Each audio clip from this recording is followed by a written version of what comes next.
I started playing D&D with a couple of friends and my girlfriend, and I thought it would be nice to make them all these journals to keep track of like notes and things that happen in the campaign. Last year, I got into bookbinding because I wanted something to do with my hands, uh, like something physical, not at a computer. And it's nice. It's a nice hobby. But I was thinking about it, and I was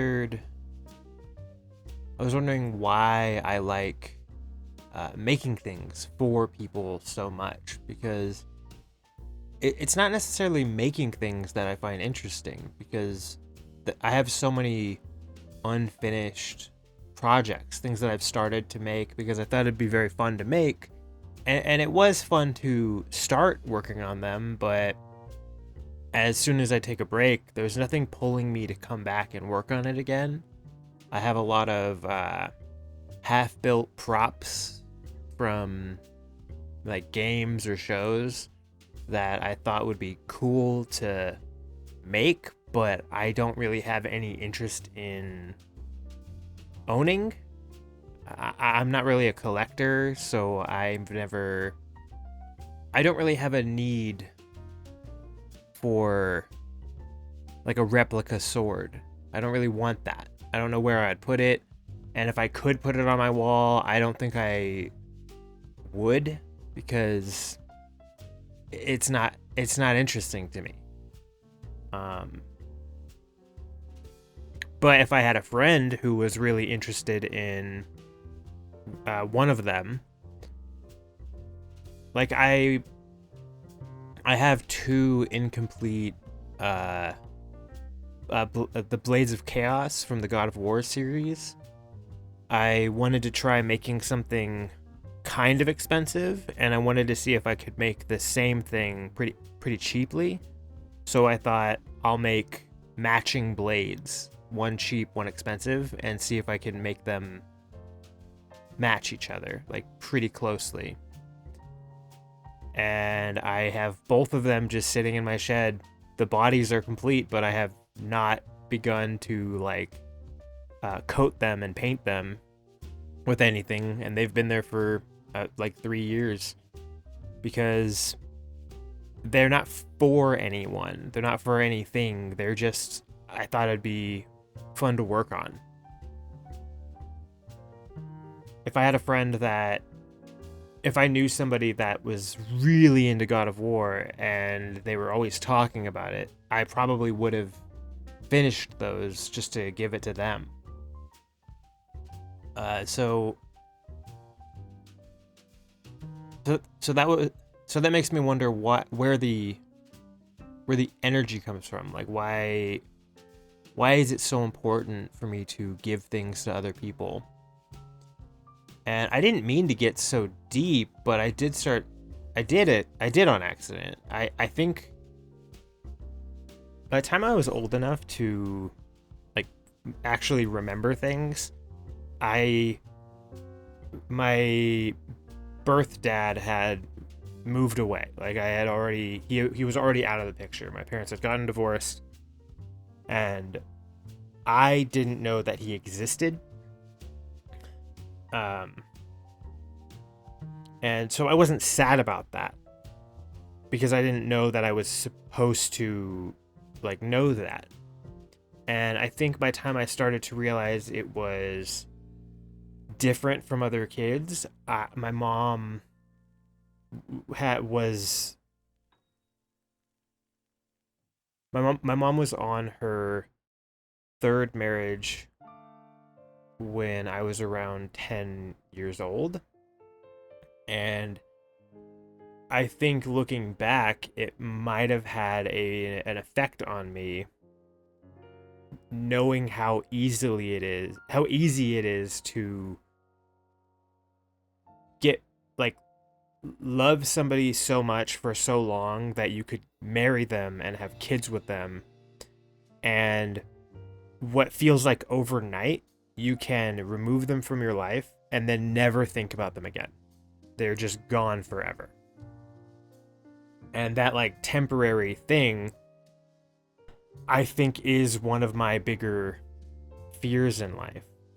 The idea that the people I'm closest with right now um, are gonna forget that I exist, and there's no evidence that I ever did in their life. Like a lot of times you like forget some of the more fun things until you like look at a token, like a photograph or a thing that you bought at that concert, and then when you like you see the old ticket stub and you remember it, that reminds you of it.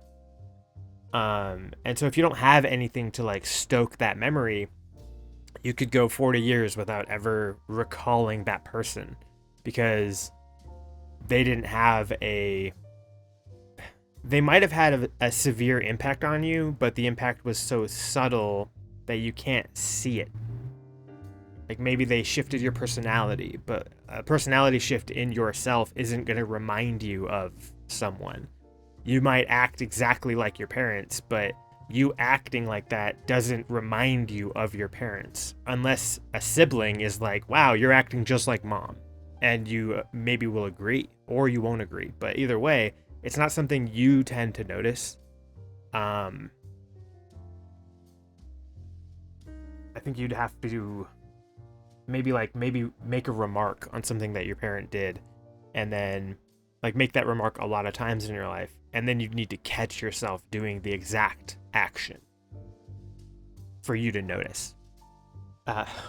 For some people, and that freaks me out. And maybe it's irrational, maybe it's not something to be afraid of, because it's so normal. Like being afraid of the dark is understandable and valid, but it's also something that should be addressed, because it gets dark every single night. Like that's you can't avoid it. So it might be best to try to work on that. So I don't know what I'm even saying about that, but going back to making things, I think maybe my interest in making things comes from the thought that if I give you a physical token and you think it's nice and you put it somewhere in your house, if you're the type of person who keeps sentimental objects forever, like maybe you move and you put it in a box, and then a few years later or many years later, you're looking through old boxes and then you see that thing. And to me, that's very comforting. The thought of no matter how much time passes, there's a chance that somebody will stumble on the evidence that I existed in their life and I didn't just go away. I've told a few people in my life that one of my biggest fears is the thought of dying and all of my favorite people not knowing that I died for a very long time. I don't know how long, like how if you have a really close friend that you've grown distant to, that you've grown distant from, how would you find out if they died? If you don't talk to them for for 6 months, is their family going to remember to send you specifically a notice? Like, how does that word get to you if you're not in their life? Are you going to 6 months from then text them and then get ignored because they're not there anymore? Would that notify you? Or maybe their phone gets shut off and you think that they're ghosting you.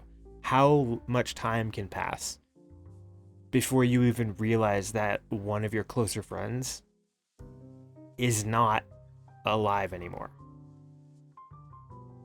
That scares me a lot. Like when people talk about like fearing death or fearing like space because of how big it is. Like there's these huge fears. And that's kind of my huge fear. Um, and the more I try to rationalize it to be like, hey, don't be afraid of that. It's not like that. That's a fear, but it's not like it's gonna happen. I think back on all the friends that I've been so close to, like people that I refer to as my best friend. I've had multiple best friends that will never know when I die. We don't talk anymore. We're not in the same circles. We've either had a falling out or we just grew distant and just don't think about each other anymore.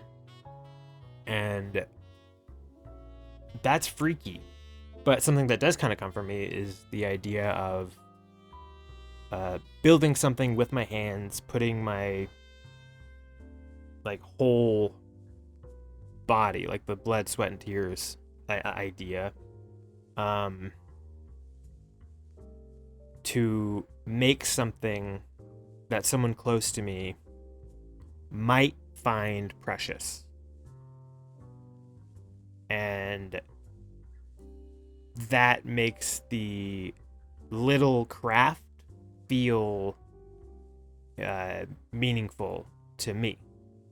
Even if they don't find it precious, it's the idea that they can't. There are things in my life that I keep in my room that are not incredibly important. They're not super special, but I like them enough. And when I look at them, I am reminded of something. I can tell you where I have a shelf that I'm looking at right now that has a lot of things that I've collected over my life, and I can tell you where I got everything on that shelf. I could tell you a story about a period of my life when I got that item. And because that's how I think, that's how my memory works, and I feel like if somebody were to give me something that they made with their hands, I would keep it forever. And maybe I wouldn't look at it all the time, but I would have it forever. So I would potentially remember them forever. And that cool moment. That's kind of special. I think something that taught me that was at a kind of young age, which was, I think in kindergarten, my mom would make and sell t-shirts for she had a bunch of jobs, and one of her jobs was she had a whole screen printing operation in the garage. And so she would make shirts, and sometimes it was just like iron-on shirts, essentially, heat transfer. And she had the kids, me and my sister, and I think some other kids, some family friends, we would draw something on the paper she gave us, and then she put those onto t-shirts, and it was cool. And it was just like a fun little craft that we now have a t-shirt that we as children drew. And I drew a horrible Banjo-Kazooie, and I would not have remembered that. I don't really remember doing it, but I kind of do. The memory's there, but now that I'm talking about it, I can picture it. But I wouldn't have remembered it if it wasn't like something I was able to access. And she still has that shirt. Every once in a while, she'll show me that shirt and be like, "Hey, isn't that crazy?" And it's awesome. Like it's just a nice feeling. So I try to make things for people, and there was a time in my life when, at my early 20s, where that was like, it was almost one of my favorite things. Like one of my favorite recurring events was when it was like a friend's birthday and I was able to work on getting them a gift, because either I would buy something special that I thought was nice for them, or I was usually broke, so I would most likely end up just making them something. There is also, I don't know, something really nice. There's a really nice feeling in spending a week of like obsessive energy building something out of materials with tools that you've never used before, and learning how to like create the thing. And once that time is done, I just give it away, and then I don't really even ever see it again. Like I like that feeling too, because it's just it makes me feel warm inside knowing that this wasn't for me. Um, Even though it kind of is for me, because it's kind of my selfish way of like planting a memory, being like, hey, remember me. But I like doing it.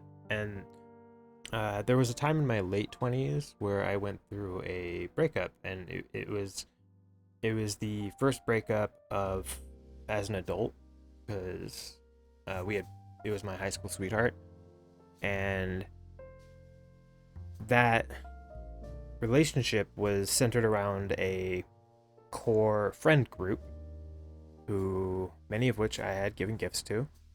And when that breakup happened, I lost access to the whole friend group. Like, usually, a lot of times when breakups happen, someone someone is removed from the group, and it was me.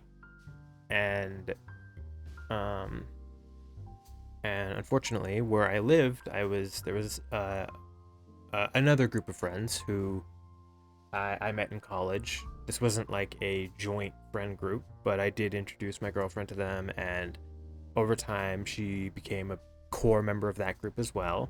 But there was some complicated drama with one of those people and my girlfriend. So when the breakup happened, that also tore me out of that group. So I went from having quite a lot of uh, friends and acquaintances in my life to having almost none.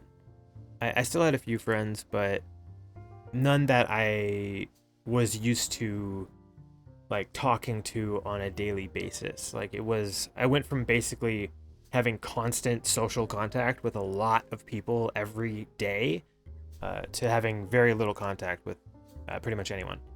And obviously that's sad, that's lame, that sucks. But the thing that hit the hardest, the thing that kept coming up was I didn't have anyone to make things for.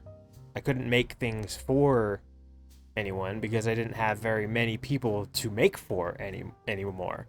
So there was a good handful of years where I wanted to make something but just couldn't work up the energy to do it, because it kind of made me sad, um, which sucks, because that was like one of my favorite ways to spend my time.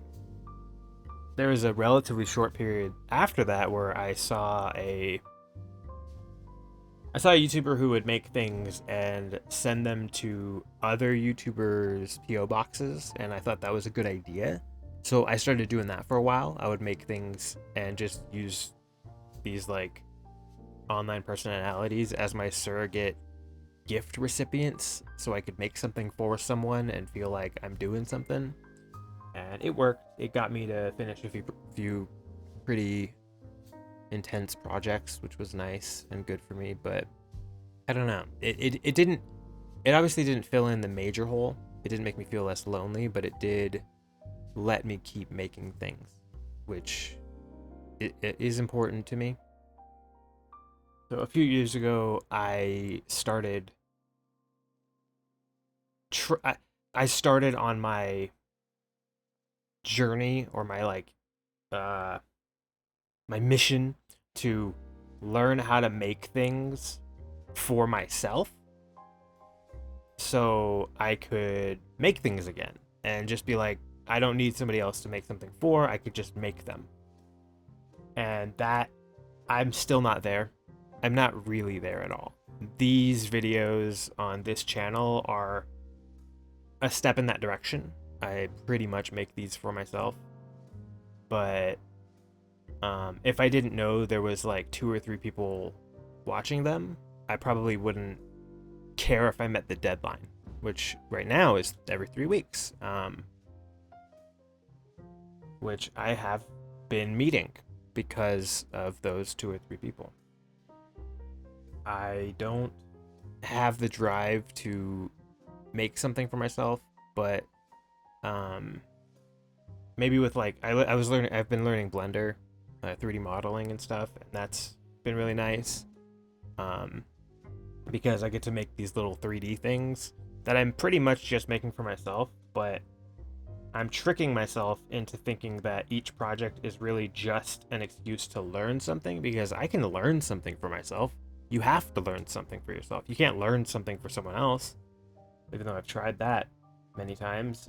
But the learning aspect is like fully internal. And so I've done that for myself a lot.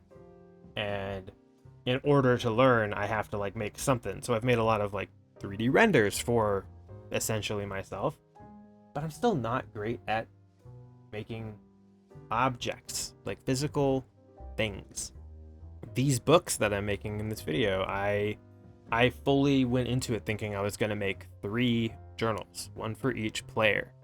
And I'm like, that's ridiculous. I'm part of the group too, so I made 4. I made one for me too. Even that, it's like a baby step in the right direction. I'm doing what I can. When I was sitting down before recording this, I was wondering what I would talk about, and I thought this is a nice opportunity to share kind of my thought process in general. I tend to talk a lot. I talk how I think. For the most part, I tend to verbally process, so I will share with somebody what I think. And there are times when I will say it out loud and I'll say it out loud and realize that's not what I think. I was wrong. But you need to like voice it a little bit, put it into shape, because as I say that I talk how I think, but really your thoughts are this vague thing that you think is solid. But once you put it into words, you realize it actually didn't make sense yet. Now it makes sense because you have to communicate it through like an actual like language. If you're not able to like express it, for me at least, if I'm not able to express the thought, it's because I don't really understand the thought yet. I need to understand the thought in order to share it. But the silly part of that is, in order to understand it better, I need to attempt to share the thought. So even though I don't really know what I think, I will share what I think that I think, and I will refine it as I go. That's how I do things. That's how I've done things for a long time. And this video was an example of me literally just doing that. I didn't write anything down. I sat down in front of a microphone and I just processed my thoughts. And I did come to some realizations in the last like 30 minutes. That was good for me. I'm sure rambling is not that interesting to other people, but maybe for some people, maybe for someone out there who struggles to process their thoughts, maybe you can keep trying, because it is there's a lot of fucked up stuff that's out of our control. But how you feel about yourself and how you understand yourself and how you feel about the way you act or how people act towards you, that's kind of something that you can control if you learn how to, which I'm trying to do right now as I'm talking. But yeah, these are the books. As of recording, I already gave them to them, and I think we're gonna have a day where, after we've played for a little bit, I think it would be nice if the group got together and cut the threads and took the book covers off, and we each get to paint the covers however we want to, and then I'll resew them together. So we can each have our own like custom book. That's why I bound them in white. This is also a cool project. I making these was pretty fun. I had never done this. It's like kind of like a Japanese style of stitch, and mixed with a little bit of prepping the board in a traditional like book cloth way, and it was cool. I'm glad I made these. I think they liked them. I did measure it wrong because I didn't realize the spine would be so thick for where the holes needed to be punched, and I cut the papers in stacks of 2. I had to cut them in half, so they're not wide enough. The paper doesn't come out far enough, and I would probably, in order to fix that, I would have to either print out a new ream and cut them longer, which would waste a lot of paper because I would need to use twice as many sheets because I'm not cutting it in half and getting 2 stacks, or make a new cover that is shorter, which would also be a lot of work. So they're usable as is, and I think we're just gonna drop it there. And I think that's also where I'm gonna drop this video. Do you like making things? Do you understand your own motivation? If you do, share some of that insight in the comments. It's useful for me. It's really helpful. If we think similarly, we can feel that sort of resonation. If we don't think similarly, that is also really useful data to reflect on your own thoughts. Yeah, I think I'm good with this. You have a good week, and I'll see you in 3 weeks. Bye-bye.